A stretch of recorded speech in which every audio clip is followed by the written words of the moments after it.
Olá a todos, este é o canal Geopoliticando e hoje eu queria trazer para vocês aqui 3 matérias enviadas por amigos. A primeira delas, uma diretamente do site do FMI, que realizou uma mesa redonda de políticas de alto nível sobre moedas digitais do Banco Central.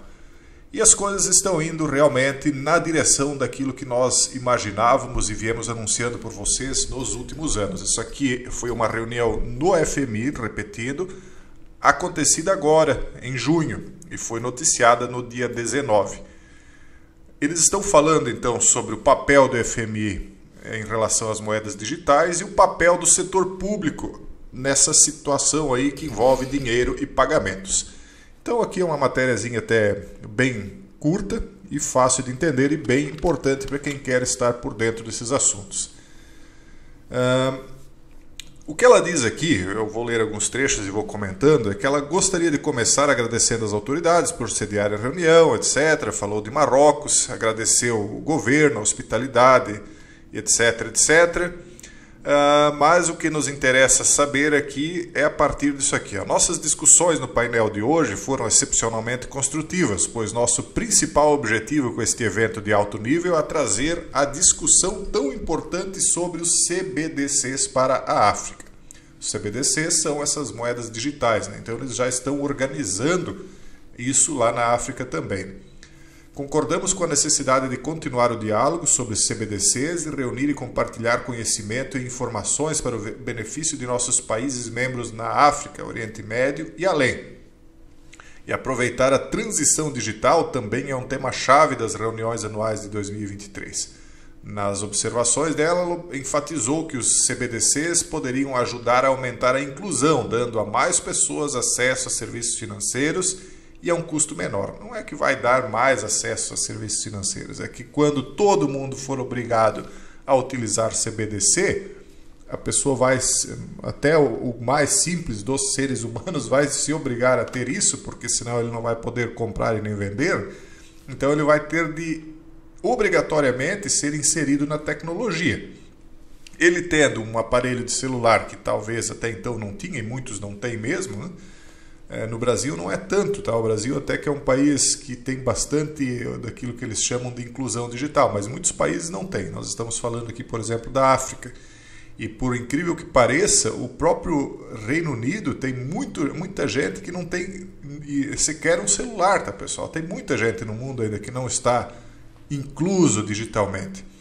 Então, quando eles empurrarem todos a utilizar o CBDC, você vai ser incluso digitalmente e aí você acaba que no uso dessas moedas digitais vai acabar usando os aplicativos para isso. E os aplicativos vão oferecer empréstimos, lógico. Só que eles colocam aqui como se um empréstimo fosse uma coisa boa. Até pode ser uma coisa boa eventualmente, né? Depende da sorte da pessoa, se ela faz um investimento no momento em que o juro é baixo e ela consegue pagar enquanto o juro ainda for baixo, né? Porque às vezes ela investe, o juro está baixo, pega emprestado, aliás, e aí quando ela começa a pagar, o juro sobe a estratosfera e a pessoa pode quebrar, né? Mas normalmente tomar emprestado é sinal de ser escravo, né? Quem toma emprestado é escravo de quem empresta, já diz um provérbio, né? Então as CBDCs elas vão acabar se tornando algo internacional, né?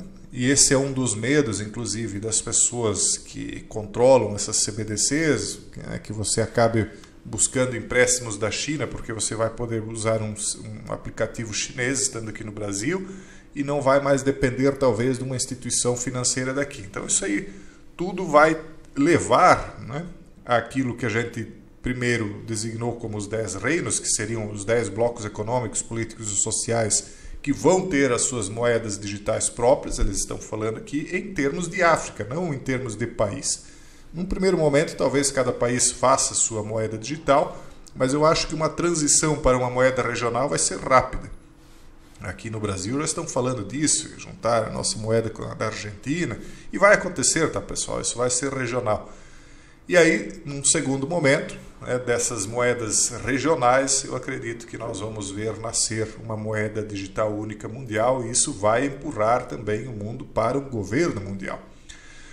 E um ex-assessor da CIA diz aqui que ele tem uma previsão de uma data em que a hegemonia do dólar americano entrará em colapso. Eu não assino embaixo da data que ele trouxe aqui, mas é interessante saber que mais uma voz importante, né, um ex-assessor da CIA, está falando no mesmo sentido de que o dólar tem um prazo de validade, e até porque hoje há um endividamento muito grande, né, do poder público norte-americano. O dólar se tornou aí a moeda mundial, mas isso teve um custo também, né, de endividamento. Lógico que isso levou muitas riquezas físicas, riquezas reais para lá, né? O mundo ficou com dígitos para receber, papéis pintados dizendo que tinha uma dívida para receber, e eu acho que vem aí um grande calote no futuro. Então ele está dizendo que o dólar tem um prazo de validade e ele dá uma data, que vamos ver qual a data que ele prevê. Em um artigo publicado no The Daily Reckoning, da terça-feira, o ex-assessor da CIA do Departamento de Defesa e banqueiro de investimentos James Rickards previu que 22 de agosto será o dia em que o status do dólar americano, que é a moeda de reserva mundial e meio de troca, entrarão em colapso formalmente. Não acredito que será agora. Eu acho que eles ainda vão, pelo menos por mais uma vez, empurrar a dívida pública americana, aumentar o título da dívida pública americana no ano que vem de novo, e daí talvez lá por 2024, aliás 2025, a coisa comece a degringolar, mas eu acho que ainda não esse ano e nem no ano que vem. Mas é uma opinião, né, pessoal? A gente não... qualquer um que tente prever o que vai acontecer com o dólar é apenas alguém que gosta de jogar, né? Porque prever, eu acho que nem mesmo aqueles que estão controlando têm certeza exata do que vão fazer. É lógico que eles têm um plano, mas as coisas vão mudando, né, conforme as condições do mundo em que nós estamos também. Ele diz o seguinte: vale a pena considerar muitos fatores, incluindo o armamento do dólar, como contra a economia da Rússia, quando eles usaram o dólar como uma maneira de sancionar a Rússia, né? Isso aí tirou muita credibilidade do dólar também, porque os países começaram a pensar o seguinte: e agora, quem é que me garante que eu não serei o próximo, né? E isso levou, então, um impulsionamento do surgimento dos BRICS e da vontade deles de criar um sistema de trocas próprio, de moedas próprias. Eu acho que foi um grande erro, né, norte-americano usar o dólar como um sistema de sancionar outros países. Perdeu o crédito, né? Quando você perde o crédito, a moeda desvaloriza.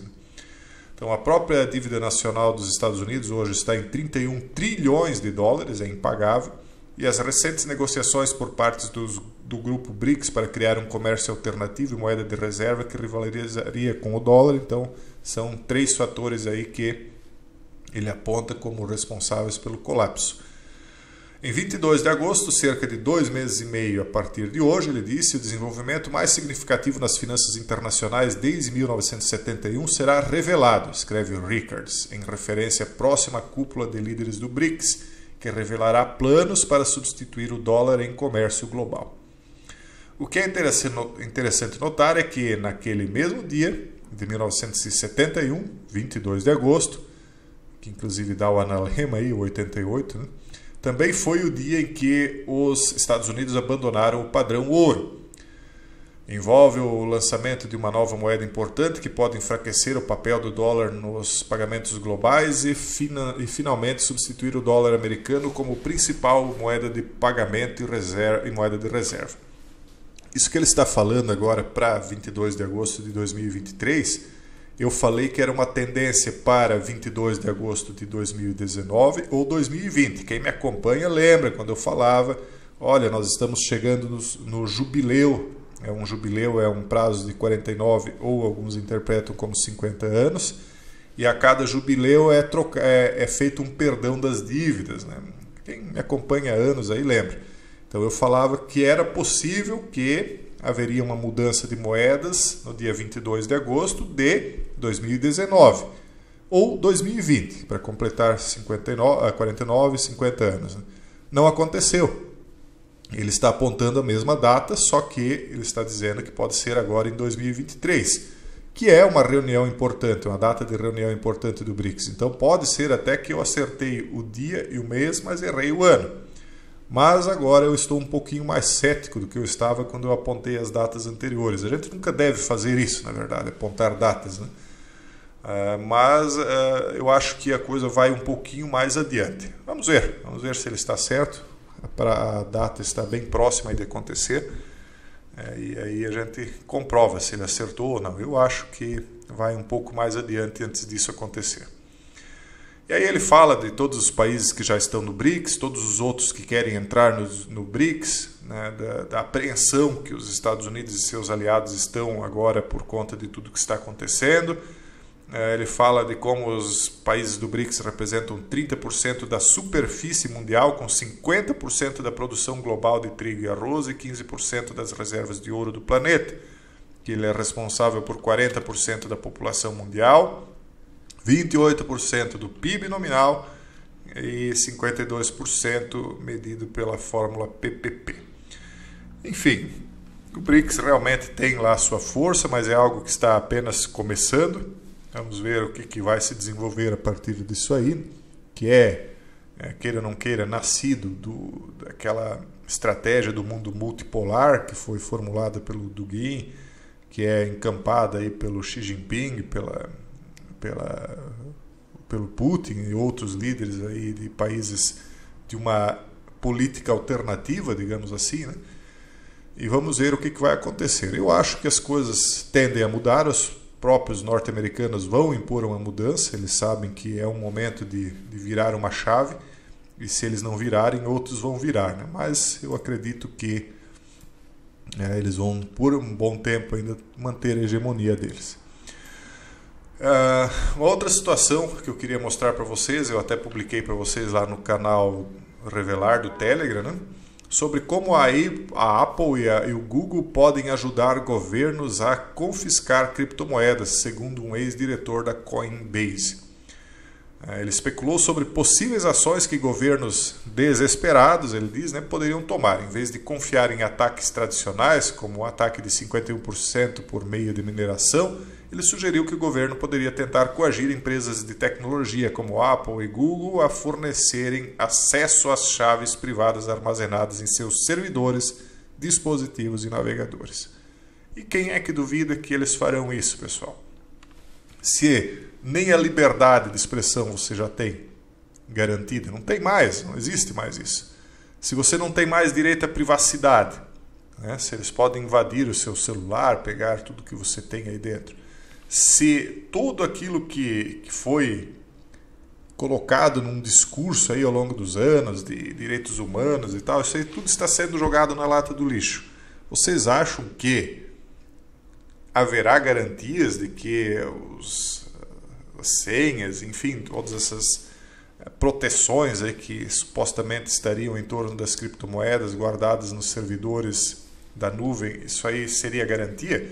Vai chegar um ponto em que a única garantia de que a sua criptomoeda não vai poder ser tomada é se você tiver ela anotada, o código dela, em um papel, porque se tiver dentro do celular também, corre-se o risco de eles pegarem de você. De acordo com o Srinivasan, a Apple e o Google representam riscos sistêmicos para a criptomoeda, uma vez que, se armados pelo governo, poderiam criar backdoors em dispositivos iPhone e Android para obter acesso às chaves privadas. Lógico, só não tem porque não querem, né? Já tem, né? Na minha opinião, eles já têm acesso, só não usam porque, lógico, isso aí criaria um tsunami mundial de descredibilização dessas empresas, né? Mas se quiserem fazer, eles fazem da noite para o dia. O ex-CTO também destacou a crescente importância das criptomoedas na política global, assim como o Twitter e o Facebook desempenharam papéis cruciais na Primavera Árabe em 2010. Srinivasan argumentou que até o final da década, a posse de uma quantidade significativa de Bitcoin por governos com dificuldades financeiras poderia se tornar um problema político de grande relevância. Ele acrescentou: em 2023, mesmo depois de El Salvador ter adotado o Bitcoin, as pessoas ainda acham implausível dizer que no final desta década a questão política mais importante do mundo pode ser se os governos falidos têm Bitcoin suficiente para financiar suas operações. Então ele aqui ainda aposta no valor do Bitcoin. O valor do Bitcoin está em uma única coisa: a liberdade, a impossibilidade do governo colocar a mão nele. Ou a dificuldade de se fazer isso, porque impossível não é. E é uma maneira que as classes mais pobres, a classe média, na verdade qualquer um, né? Hoje qualquer pessoa pode evadir o seu dinheiro sem que ninguém possa pôr a mão. É mais ou menos o que as classes mais abastadas faziam nos paraísos fiscais, né? Então eles tinham uma série de medidas que também podiam ser revertidas. Quantas vezes nós vimos aí ações na justiça internacional buscando recursos de volta, mas era uma coisa assim que se utilizava, né, pelas classes mais abastadas para fugir, de apreensões. E hoje as criptomoedas são isso, né, de uma certa maneira. E se você tirar isso delas, se você criminalizar, se você conseguir tirar a possibilidade de elas serem negociadas em dispositivos, que é exatamente o que eu falava para vocês que eles vão fazer em algum momento, então o valor delas vai praticamente a zero, porque vai ficar difícil negociar, né, via papelzinho, né? Eu vou começar a passar um papelzinho com o meu código, daí a pessoa, como é que ela vai digitalizar isso aí se um dispositivo Android ou Apple, enfim, da iPhone, pode simplesmente capturar esse código aí e transferir para o governo? Então, em algum momento haverá o cerco. E eu tenho apontado várias maneiras como eles podem fazer esse cerco e essa é mais uma delas. Beleza, pessoal? Hoje a live, o vídeo foi voltado para essa questão aí das criptomoedas, das CBDCs.